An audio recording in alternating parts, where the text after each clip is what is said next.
qui ne se prête pas à la reproductibilité directe. Je suis tout à fait d'accord pour reconnaître que les photographies ne sont en rien une preuve scientifique. Mais je dis que dans le dossier des ovnis, c'est d'abord une enquête judiciaire. Et qu'un journaliste, un astronome, un physicien, un biologiste n'est pas plus compétent qu'un autre pour étudier ce dossier. C'est l'ensemble simplement des connaissances dans chacune de ces branches qui permet d'aboutir à une convergence qui nous permettra de dire il y a probablement quelque chose ou alors il n'y a probablement rien.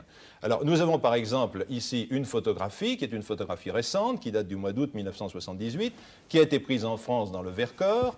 Et vous constatez que cette photographie présente une anomalie. Le ciel est parfaitement bleu, mais au-dessus de la petite montagne qui se découpe dans le lointain, on voit une espèce de point noir qui a une forme que l'on ne peut corréler avec aucune forme connue. Il se trouve que le photographe qui photographiait son enfant et non pas les ovnis a fait un deuxième cliché quelques secondes plus tard. Ce deuxième cliché, le voici, et nous constatons qu'en quelques secondes, puisqu'il s'est écoulé une dizaine de secondes entre les deux photos, le petit point noir qui était, semble-t-il, à la verticale de cette montagne, elle-même à environ 6 km de distance, s'est déplacé dans des proportions considérables et qu'on voit quelque chose de parfaitement ovoïde, de métallique, d'usiné, réfléchissant les rayons du soleil sur la gauche, dans l'ombre par-dessous, et que l'on ne peut corréler avec aucun phénomène physique, artificiel ou naturel connu. Alors, ce n'est pas une preuve scientifique, ce n'est pas en tout cas une photo truquée, ce ne sont pas des photos truquées. C'est un simple élément d'appréciation que j'apporte au dossier. Et nous verrons que ces éléments, en s'accumulant, finissent par faire une sorte de preuve judiciaire. On pourrait passer à la précédente, s'il vous plaît. Alors, vous voulez qu'on revienne à la précédente? Oui. Alors, voilà la première photographie. Oui. La photo suivante, s'il vous plaît. Le photographe Voilà. a bougé. Le photographe a bougé, là? Oui. Revenez en Il n'y a arrière. aucun doute. Qu'en pense M. Colère?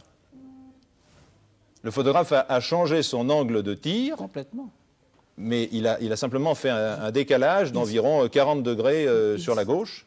Remontrez l'autre. Non, l'angle est bien le même. Le cadrage n'est pas le même, c'est-à-dire qu'il y a eu un déplacement latéral de l'objectif photo, mais il est exactement à la même La distance place. n'a pas changé, non. La- C'est l'angle oui. Mais est-ce qu'on ne peut pas penser que cette forme Les ovoïde arbres sont à la même distance, résulte les coquelicots aussi. d'un flou de bouger, D'un flot de bouger. Mais d'un appareil de quelque chose qui serait circulaire et qui devient ovoïde par suite du temps d'obturation de l'appareil. Alors, Et à ce moment-là, il pourrait s'agir d'un hélicoptère ou de quelque chose.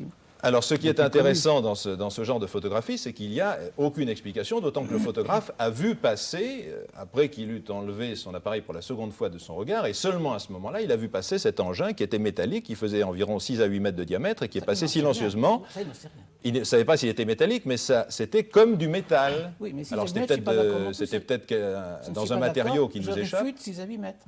Comment? Complètement. Je réfute 6 à 8 mètres. C'est une Oui, estimation. c'est une estimation. Mais C'est-à-dire ça comment faisait peut-être 30 il a cm, ça estimé- faisait peut-être il a- 60 mètres. Ah, ben mais il y voilà. avait quelque chose Ben de voilà. physique qui est passé silencieusement. Nous savons bien que lorsqu'il y a un hold-up, les descriptions qui sont faites de ceux qui commettent le hold-up Alors sont moi, des ce descriptions qui sont m'hérisse fragiles. Ce qui m'hérisse dans ces histoires, c'est qu'on dit 6 à 8 mètres.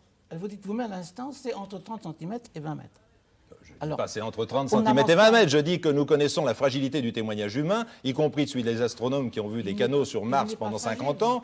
Alors, on sait très bien que le témoignage humain est écoutez, quelque chose de fragile. Je m'accroche, c'est comme le bulldog Oui. qui s'accroche à un Oui, truc. allez-y, accrochez-vous. Eh bien, je m'accroche à vos 6 à 8 mètres. Vous pouvez même vous Vous accrocher avez aux dit, ovnis, vous d'ailleurs. avez dit imprudemment 6 à 8 mètres. Et après, comment c'est-il à quelle distance ça se produit? On n'en sait absolument rien. Si, parce qu'il y avait une rangée d'arbres. Et c'est alors passé devant Donc, la rangée d'arbres. Il a vu Oui, la l'OVNI rangée d'arbres. se détacher devant la rangée d'arbres. Et où? Il y avait un peuplier, si Mais vous c'est avez vu au-dessus sur de la première l'horizon. photo. C'est Mais non, au-dessus. elle ne se trouve pas sur la photo. Vous avez un peuplier qui passe ici et vous avez Et alors? une autre rangée de peupliers qui est à gauche et qu'on ne voit pas sur la photographie. l'a vu passer devant ça le s'est peuplier? déplacé, ça s'est passé devant le peuplier. Ça se découpait devant le peuplier. Donc il a une notion de distance et une notion d'altitude. Si, c'est vrai, C'était oui. à une dizaine de mètres d'altitude au grand maximum. On le voit bien d'ailleurs sur la deuxième photo. Je crois que vous ne serez pas d'accord. Si je comprends Oui, bien. j'ai ce vague sentiment. Oui, voyez-vous. Alors, vous avez